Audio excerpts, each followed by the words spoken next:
नमस्कार, आप देख रहे हैं आर लाइव। अभी हमारे साथ हैं लोजपा रामविलास के प्रदेश अध्यक्ष, बिहार प्रदेश अध्यक्ष राजू तिवारी जी। इनसे जानेंगे जिस प्रकार इन दिनों चिराग पासवान कभी एनडीए के समर्थन में रहते हैं, कभी नीतीश कुमार के समर्थन में रहते हैं, इसे लेकर जो एक भ्रम की स्थिति है उसे हम राजू तिवारी से क्लियर करते हैं। सर, कभी आप जातिगत जनगणना के नाम पर मुख्यमंत्री नीतीश कुमार का सपोर्ट करते हैं, कभी आप राजनाथ सिंह का फोन आता है तो राष्ट्रपति चुनाव में प्रधानमंत्री जी के साथ चले जाते हैं। नहीं, हमारे नेता आदरणीय चिराग पासवान तो स्पष्ट रूप से बोल चुके हैं कि दोनों दल के प्रत्याशी जब आए, चूँकि मामला एक देश के सबसे बड़े पद का चुनाव था, ऐसी परिस्थिति मान लीजिए मेरे नेता आराध्य हम लोग के स्वर्गीय रामविलास पासवान जी हमेशा आदिवासी और दलित की राजनीति बुलंद करने के लिए काम करते थे। ऐसी परिस्थिति में मान लीजिए भारतीय जनता पार्टी ने एक आदिवासी समाज के निहायत पीछे तबके के आगे किया है, उस महिला, वो भी महिला, और किस परिस्थिति में उनका आप जीवन पढ़िएगा, किस परिस्थिति में वो आगे बढ़ कर के आज देश के सर्वोच्च पद के लिए अग्रसर हैं उस कुर्सी के लिए। तो हमारे नेता प्रत्याशी के चयन के बाद सबसे बड़ा रोल है कि जो एनडीए के प्रत्याशी हैं मुर्मू जी, उनके प्रति उनकी सोच थी और उस एसटी समाज से आती हैं, आदिवासी समाज से आती हैं, इसलिए हमारे नेता ने समर्थन। हालांकि हमारे नेता स्पष्ट बोले हैं कि हमारे वोट से कुछ वो वाला नहीं है।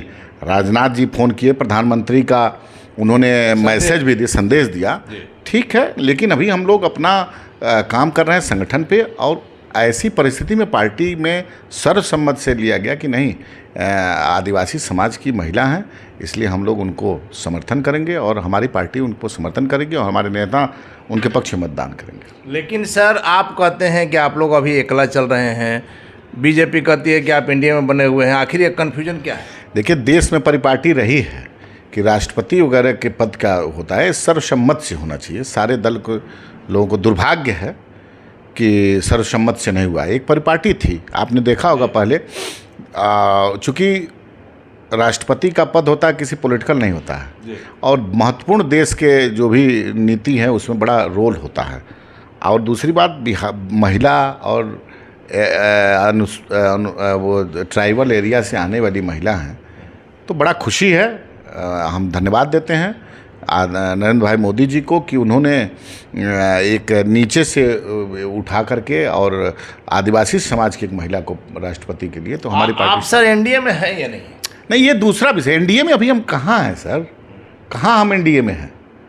एनडीए में हम लोग नहीं हैं, ये स्पष्ट है कि एनडीए में नहीं है। लेकिन कोई ऐसा व्यक्तित्व होगा, जैसे मान लीजिए हमारे नेता आदरणीय चिराग पासवान जी बोलते थे जातिगत गणना पर, हम नीतीश जी के घोर विरोधी हैं, उनका घोर विरोधी नहीं, उनके नीतियों के, लेकिन उसमें साथ हैं। तो इसका मतलब थोड़ी ना हम उनके, तो कुछ ऐसे मुद्दा होता है, जनहित का मुद्दा होता है, चाहे जो भी बिहार चाहे देश के कुछ मुद्दा है जो बढ़िया है, उसका किसी भी दल का हो तो समर्थन करा जाएगा। दिल्ली में जिस प्रकार से आपको बंगला, चिराग पासवान का बंगला खाली कराया, क्या वो बात आप लोग भूल गए? नहीं, देखिए, हम लोग कोई बात भूलते नहीं हैं, कोई बात हमेशा याद रखते हैं, भूलने वाली बात नहीं रखते हैं। लेकिन बंगला खाली कराया गया, ठीक है, कोई दिक्कत नहीं है। हमारे नेता तो स्पष्ट बोल दिए थे, बंगला का लालच होता तो 2020 में हम लोग गठबंधन में मिलकर चुनाव लड़ते। अकेला मान लीजिए 17 साल के मुख्यमंत्री आदरणीय नीतीश कुमार जी हैं, देश की सबसे बड़ी पार्टी बीजेपी है, कांग्रेस सबसे बड़ी पुरानी पार्टी है हिंदुस्तान की, बहुत सारी पार्टियां, आरजेडी बहुत अपने आप को ताकतवर पार्टी में, किसी को हिम्मत हुआ? ये हिम्मत वही कर सकता है जिसकी सोच और बढ़िया होगी और बिहार के हित में होगी। तो हमारे नेता अगर कुर्सी का लालच रहता तो आज मंत्री होते, बिहार में भी हम लोग सत्ता में होते, हमारे 2-3 एमएलए मिनिस्टर होते।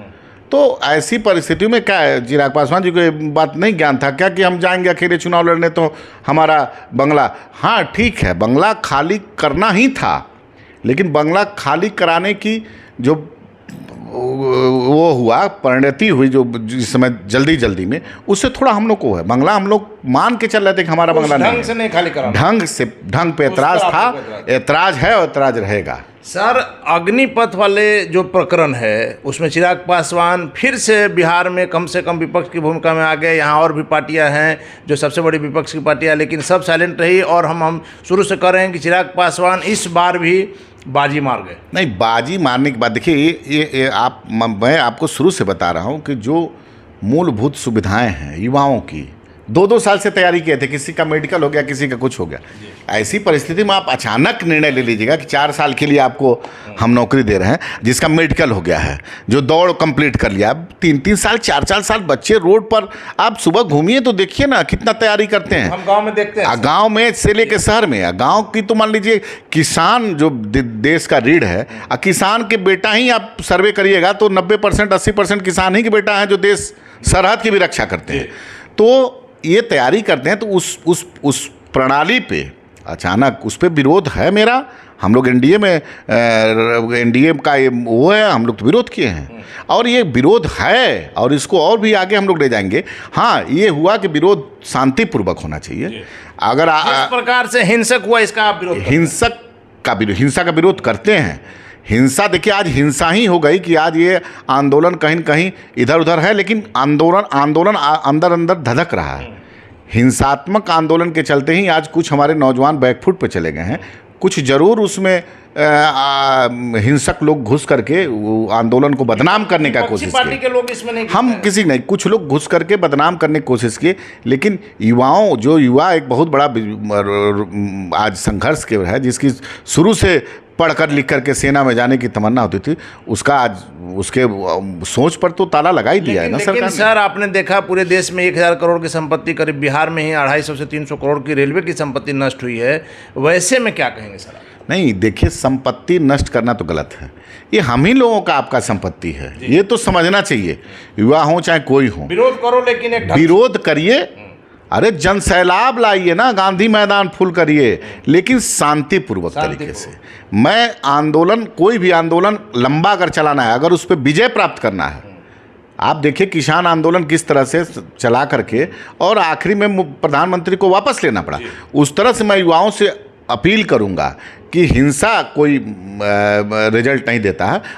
एकदम विरोध हमारा राइट है, जनता का राइट है, लेकिन सही तरीके से। सर, आपको क्या लग रहा है कि किसान आंदोलन की तरह अग्निपथ योजना वापस लेना होगा? देखिए, विशेषकर यूपी बिहार का जो कल्चर है, इसमें हमको लग रहा है कि बहुत अगर नहीं वापस लेंगे तो इसका बहुत बड़ा खामियाजा भुगतना पड़ेगा एनडीए सरकार को। एकदम लेना ही चाहिए। अचानक आप चाहिएगा कि दिन को रात कर दें, तो ये संभव नहीं है। आप जिसका मेडिकल हुआ, जिसको धीरे धीरे आप परिवर्तन करिए, लेकिन अचानक आप कहिएगा कि 3 साल 4-5 साल की तैयारी है और 4 साल के लिए जाइए अग्निवीर, और उसके बाद उनके कुछ नेता लोग बोल देते हैं कि आपको सिक्योरिटी में रख लेंगे। क्या है ये? अपमान है ये। अग्निवीर शब्द जो दिए हैं मोदी जी, उसका अपमान है। और ऐसे भविष्य में, मान लीजिए 23 साल की उम्र में भविष्य होता है, उस समय आप ला करके रोड पर छोड़ दीजिएगा। 10-12 लाख रुपया क्या है इस ज़माने में?